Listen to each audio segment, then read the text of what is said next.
Oke guys, kita akan reaction satu video yang ada kabar yang sangat miris sekali ya. Kemarin tuh di salah satu rumah sakit Jakarta ya, itu ada sekitar 60 anak-anak cuci darah. Waduh, ini luar biasa nih, masih anak-anak sudah cuci darah.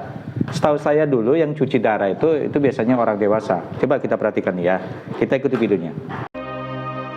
Bayangkan, anak-anak kita yang seharusnya berlari-lari ceria, kini terpaksa menjalani cuci darah rutin layaknya orang tua.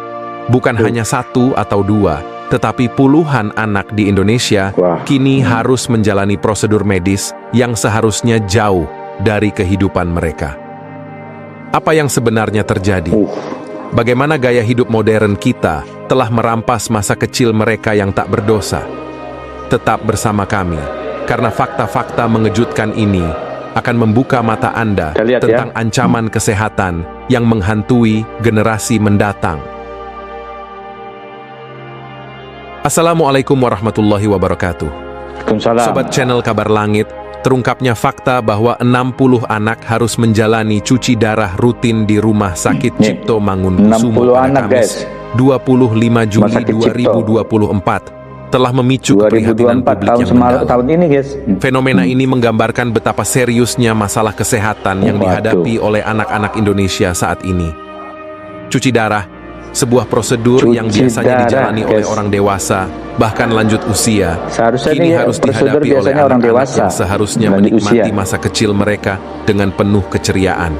Oh, ini anak-anak, guys. Aduh, miris. Fenomena ini seperti membunyikan alarm keras mengenai ancaman kesehatan bagi generasi muda. Di RSCM, anak-anak ini tidak hanya berasal dari Jakarta, tetapi juga dari berbagai daerah di luar bukan Jawa, hanya dari Jakarta, bahkan di luar daerah bahwa Jakarta masalah juga ini bersifat nasional. Miris. Menurut Dr. Eka Laksmi Hidayati, seorang spesialis anak di RSCM, banyaknya jumlah anak yang menjalani cuci darah di rumah sakit ini disebabkan oleh beberapa faktor, termasuk kelainan fungsi ginjal bawaan, paparan obat-obatan tertentu, serta gaya hidup yang tidak sehat sejak usia dini. Tidak sehat, guys. Miris. Ya. Penyebab gangguan ginjal pada anak-anak bisa sangat beragam. Selain kelainan bawaan dan paparan obat-obatan, gaya hidup modern yang semakin tidak sehat menjadi faktor yang semakin dominan. Gaya hidup yang buruk, terutama dalam hal pola makan dan minuman, menjadi salah satu penyebab utama yang memicu gangguan ginjal pada anak-anak. Konsumsi makanan cepat saji yang tinggi garam dan lemak, minuman berpemanis yang berlebihan, serta kurangnya aktivitas fisik telah menjadi bagian dari keseharian banyak anak di Indonesia.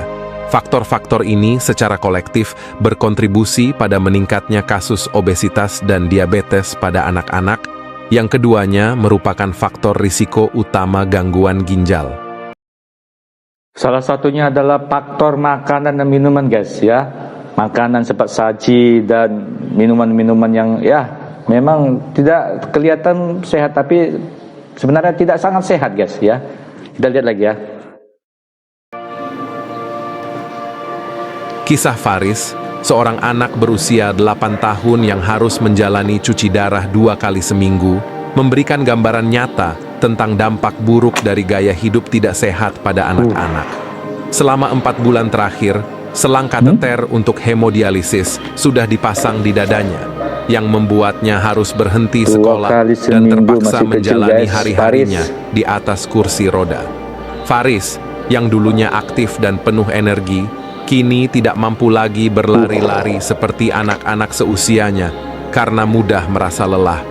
Ibunya mengakui bahwa gangguan ginjal yang dialami Faris turut diperparah oleh pola makan yang kurang baik dengan konsumsi minuman berpemanis sebagai salah satu penyebab utamanya. Minuman berpemanis memang menjadi salah satu tersangka utama penyebab gangguan ginjal pada anak-anak. Lagi-lagi pola makanan dan minuman semacam ini sangat disukai oleh anak-anak, dan sayangnya orang tua seringkali abai untuk mengingatkan anak-anak mereka agar membatasi konsumsinya. Iklan minuman berpemanis dalam kemasan yang membombardir setiap hari juga turut memperparah masalah ini, membuat gula menjadi semacam candu yang sulit dihindari. Nah, salah satunya minuman guys ya. Minuman yang yang sekarang yang dikonsumsi yang instan itu, yang botol kaleng itu hati-hati guys. Jadi kelihatannya baik, ternyata hasilnya tidak baik ya. Walaupun kemasannya bagus, bahkan terkadang ada label agamanya ya, label apa kita katakan halal ya, pastikan itu berguna baik sama dirimu. Nah, itu luar biasa. Ini salah satu pemicu ini ya. Kita lihat lagi ya. Menurut anjuran Kementerian Kesehatan, batas konsumsi gula harian yang aman adalah 10% dari total energi, Luar biasa. yaitu sekitar 4 sendok makan atau 50 gram gula per hari. Namun, kenyataan di lapangan menunjukkan bahwa banyak anak yang melebihi batas ini, yang akhirnya berdampak buruk pada kesehatan Gimana nih mereka. generasi Indonesia mau seperti ini, mau bangkit guys? Sebagai perbandingan, Kementerian Kesehatan menyebutkan bahwa minuman soda memiliki kandungan gula sebanyak 27 gram, setara dengan 1,8 Miris. sendok makan, sedangkan teh kemasan mengandung sekitar 20 gram gula, setara dengan 1,3 sendok makan. Minuman-minuman ini seringkali dikonsumsi oleh anak-anak tanpa pengawasan, yang berujung pada meningkatnya risiko gangguan ginjal di usia muda. Data dari Center for Indonesia Strategic Development menunjukkan bahwa masyarakat Indonesia mengonsumsi minuman berpemanis dalam kemasan setidaknya 1 hingga 6 kali per minggu. Kurangnya Yes. pemahaman tentang batas aman konsumsi gula, Air ditambah putih. dengan maraknya paparan iklan Nah, minuman minuman berpemanis, manis, apalagi dikhawatirkan kemasan buatan. membuat konsumsi Itulah. gula tidak terkontrol dan berdampak pada kesehatan anak-anak. Bahaya guys, minuman-minuman seperti ini guys. Namun, gangguan ginjal bukanlah satu-satunya Waduh. dampak dari gaya hidup yang tidak sehat ini. Anak-anak yang menderita gangguan ginjal juga berisiko mengalami komplikasi kesehatan lainnya, seperti hipertensi, anemia, dan gangguan pertumbuhan. Olahraga guys. Selain ya. itu, kualitas Aktivitas hidup fisik, mereka ya. sangat terpengaruh. Mereka mungkin tidak dapat berpartisipasi dalam aktivitas fisik yang normal untuk anak seusia mereka, yang pada gilirannya dapat Jangan mempengaruhi malas. perkembangan sosial dan emosional mereka. Kondisi ini juga membawa dampak psikologis yang mendalam, Ya. baik bagi anak yang bersangkutan maupun keluarganya. Lain, peran industri makanan dan minuman juga tidak bisa diabaikan. Produsen harus lebih bertanggung jawab dalam mengurangi kadar gula dan garam dalam produk mereka, serta lebih transparan dalam mencantumkan informasi nutrisi pada kemasan.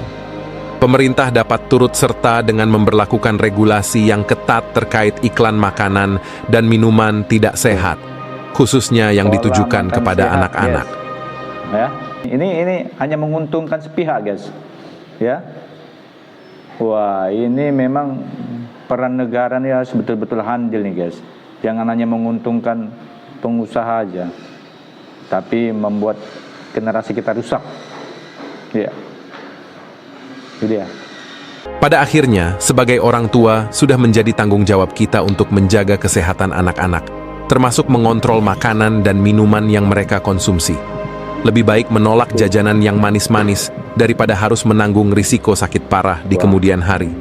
Upaya pencegahan sejak dini sangat penting untuk menghindari kondisi yang lebih buruk di masa depan, demi masa depan anak-anak kita yang lebih sehat dan cerah.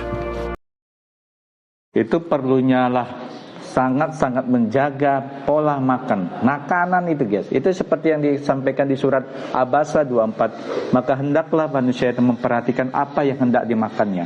Ya, halal itu belum tentu baik guys. Harus seperti Al-Baqarah 168 ya. Halal mubarakah, thayyib dan mubarakah. Ya, itu dia ya. Jadi jaga diri Anda dan keluarga Anda dari hal-hal yang tidak baik, termasuk makanan. Itu kan miris itu. Bagaimana generasi kita ke depan mau maju sementara makanannya saja nggak kita benar-benar jaga. Ya, ingat ya, Abasa 24 itu ya.